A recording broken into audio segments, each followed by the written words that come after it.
Calculate the radius of gold nucleus. Okay, so question the gold nucleus கொடுத்திருக்காங்க.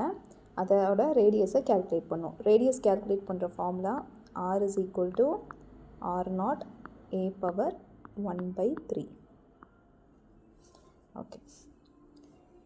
So r0 வந்து constant value which is 1.2 fm.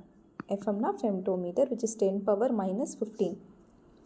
சரி, இப்போ இதை ஃபார்முலாவில் substitute பண்ணோம்னா r is equal to 1.2 into 10 power minus 15 into a power 1 by 3. ஏங்கிறது 197. So 197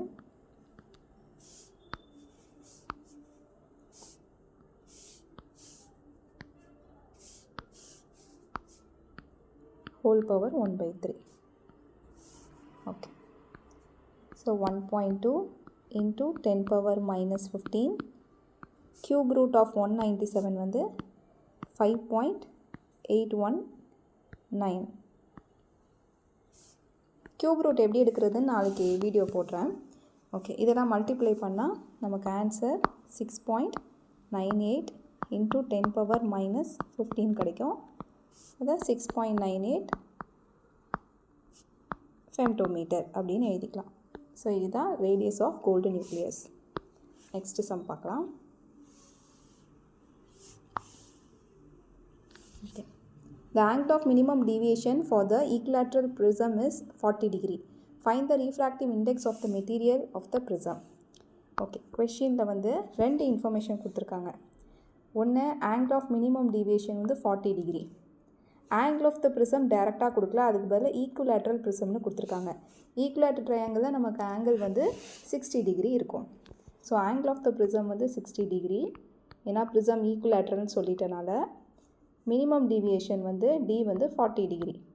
இப்போ இது ரெண்டே யூஸ் பண்ணி நம்ம ரீஃப்ராக்டிவ் இண்டெக்ஸ் கேல்குலேட் பண்ணிக்கலாம். Refractive index mu is equal to formula sine of A plus D divided by 2 whole divided by sin of a by 2, okay, which is equal to sin of a வந்து 60, d வந்து 40 degree divided by 2 whole divided by sin of 60 degree divided by 2. Okay, இதை simplify பண்ணோம்னா sin of 100 divided by 2 வரும். 60 plus 40 100. So sin of 100 divided by 2. 100 divided by 2 na 50 degree. So sin of 50 degree divided by sin of denominator வந்து 60 by 2 na 30 degree. இப்போ நம்ம log book பார்த்து sin 50 sin 30 எழுதிக்கலாம். sin 50 வந்து 0.766 divided by sin 30 0.5. இது ரெண்டையும் divide பண்ணோம்னா நமக்கு ஆன்சர் 1.532 கிடைக்கும். So mu is equal to 1.532. அவ்வளோதான்.